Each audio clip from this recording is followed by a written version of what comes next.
সালামু আলাইকুম everyone, welcome to জান্নাত কুকিং চ্যানেল। আজকে আরও নতুন একটি রেসিপি নিয়ে হাজির হয়ে গেলাম। আলু আর ময়দা দিয়ে মজাদার নাস্তা রেসিপি। নাস্তাটি তৈরি করতে এখানে আমি নিয়েছি কিছু সিদ্ধ করা আলুগুলো দিয়ে আমি পুর তৈরি করে নেব। এখন সিদ্ধ আলুগুলো হাতের সাহায্যে ম্যাশ করে নিচ্ছি। এই তো আমার ম্যাশ করা হয়েছে। এখন এক এক করে উপকরণগুলো দিয়ে দিব। দিয়েছি হাফ চামচ লবণ, 1 টেবিল চামচ চিলি ফ্লেক্স, 1 চামচ ভাজা জিরা গুঁড়া, হাফ কাপ ধনেপাতা কুচি, হাফ কাপ পেঁয়াজ বেরেস্তা। এখানে পেঁয়াজ বেরেস্তা দিয়ে পুরটা তৈরি করলে ভীষণ মজা হয় খেতে। আর পুরটা তৈরি করার সময় এত সুন্দর ঘ্রাণ বের হয় যা এমনিতেই পুরটা খাওয়া যায়। এখন আমি ভালো করে উপকরণগুলো মিশিয়ে নিচ্ছি। হাতের সাহায্যে সবগুলো উপকরণ মিশিয়ে নিচ্ছি। এখন পুরটা প্রায় রেডি হয়ে এসেছে। আমি পুরটা এভাবে হাতের সাহায্যে মিশিয়ে তৈরি করে নিয়েছি। এখন পুরটা এক সাইড করে রেখে দিয়েছি। আর ডো তৈরি করার জন্য নিয়েছি ময়দা। এখানে আমি 2 কাপ ময়দা নিয়েছি। ময়দাটা একদম ফ্রেশ ময়দা নিয়েছি, সাদা ময়দা। আর ময়দার সাথে দিয়ে দিচ্ছি হাফ চামচ লবণ আর 2 টেবিল চামচ রান্নার রেগুলার তেল। এখানে চাইলে এর চেয়ে বেশি তেলও ব্যবহার করা যাবে, তাহলে নাস্তাটা আরও ক্রিস্পি হবে। আর কিছু চিনি মিশিয়ে দিলে আরও বেশি ক্রিস্পি হবে। আমি এখানে চিনি ব্যবহার করি নাই। এখন তেল আর লবণগুলো ময়দার সাথে ভালো করে মিশিয়ে নিচ্ছি। এভাবে ঘষে ঘষে মিশাতে হবে যাতে তেলের দলাগুলো না থাকে। এখন মিশানোটা প্রায় হয়ে এসেছে। দিয়ে দিচ্ছি অল্প অল্প কুসুম গরম পানি। এখানে খুব বেশি গরম পানি ব্যবহার করা যাবে না, কুসুম গরম পানিটাই দিতে হবে। হাতের সাহায্যে ভালো করে মিশিয়ে একটা ডো তৈরি করে নিচ্ছি। ভালো করে মথে নিয়েছি। এখন আরও কিছুক্ষণ ভালো করে মথে নিচ্ছি। ডোটা যত বেশি ভালো করে মথে নেওয়া যাবে ততই নাস্তাগুলো ক্রিস্পি হবে। এখন সাইড করে রেখে দিয়েছি। আর অল্প একটু লিচি হাতে নিয়ে একটা রুটি তৈরি করে নিচ্ছি।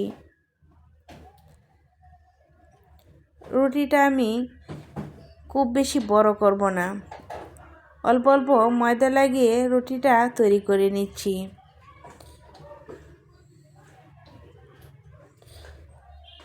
এখন আমি দেখিয়ে দিচ্ছি নাস্তাগুলো কিভাবে তৈরি করে নিচ্ছি। এখন রুটিটা কাঁটা দিয়ে কেটে শীট তৈরি করে নিচ্ছি। সবগুলো রুটি এইভাবেই কেটে নিব। আর রুটিটা খুব পাতলা করে তৈরি করেছি। এখন রুটির ভিতরে এক পাশ দিয়ে পুর দিয়ে দিচ্ছি। আর পুরটা হাতের সাহায্যে লম্বা শেপ দিয়ে নিচ্ছি। আর রুটির চতুর্দিকে পানি লাগিয়ে নিচ্ছি। পানিটা আটার কাজ করবে, পুরটা বের হবে না ভিতর থেকে, আর নাস্তাগুলো খুলে যাবে না। আমি দেখিয়ে দিচ্ছি কিভাবে নাস্তাগুলো আমি তৈরি করছি। একটু মন দিয়ে দেখলেই বুঝতে পারবেন। এখন এক সাইড দিয়ে পুর দিয়ে অন্য পাশ দিয়ে কেটে ডিজাইন করে নিচ্ছি। একদম সহজ। এরকম করে নাস্তাগুলো বানিয়ে নেব।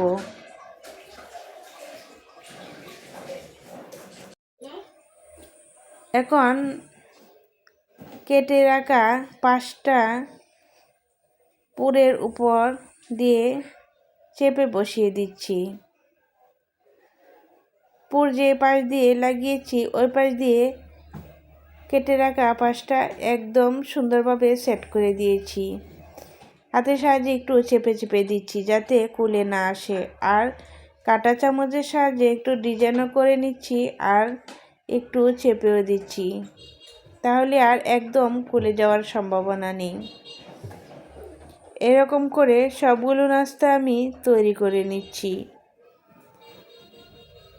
আমার সবগুলো নাস্তা তৈরি করা হয়েছে। এখন ভেজে নেব। ভেজে নেওয়ার জন্য চুলায় একটি প্যান বসে দিয়েছি পর্যাপ্ত পরিমাণ তেল। তেলটা গরম হয়ে এসেছে, আস্তে আস্তে নাস্তাগুলো দিয়েছি। এখানে সবগুলো নাস্তা দেওয়া যাবে না, তাহলে নাস্তাগুলো ভাজতে অসুবিধা হবে। অনেক বড় প্যানের মধ্যে ভাজলে সবগুলো নাস্তা ভাজা যেত। যেহেতু আমি এখানে ছোট প্যান নিয়েছি, তাই এখানে আর খুব বেশি নাস্তা দিয়ে ভাজা যাবে না। আর নাস্তাগুলো এক পিঠ দিয়ে অল্প একটু হয়ে আসলেই উল্টিয়ে দিতে হবে, না হলে নাস্তাগুলো কালার নষ্ট হয়ে যাবে। সব দিক দিয়ে সমান কালার আসবে না, আর নাস্তাগুলো ক্রিস্পিও হবে না। এরকম উলটপালট করে নাস্তাগুলো আমি ভেজে নিচ্ছি। একটু পরপর নাস্তাগুলো উল্টিয়ে দিতে হবে, তাহলে চতুর্দিক দিয়েই নাস্তাগুলো ভালো করে ভাজা হবে। এখন আমার নাস্তাগুলো ভাজা হয়ে এসেছে, তেল থেকে উঠিয়ে নিয়েছি। আরও কিছু নাস্তা দিয়ে দিচ্ছি। সেম প্রসেসে আমি সবগুলো নাস্তা ভেজে নেব। এই তো আমার সবগুলো নাস্তা ভাজা হয়ে এসেছে। এখন তেল থেকে উঠিয়ে নিয়েছি। দেখেন, একটা ভেঙে দেখাচ্ছি নাস্তাগুলো কত ক্রিস্পি হয়েছে, আর অল্প একটু চাপ দিলেই ভেঙে যায়।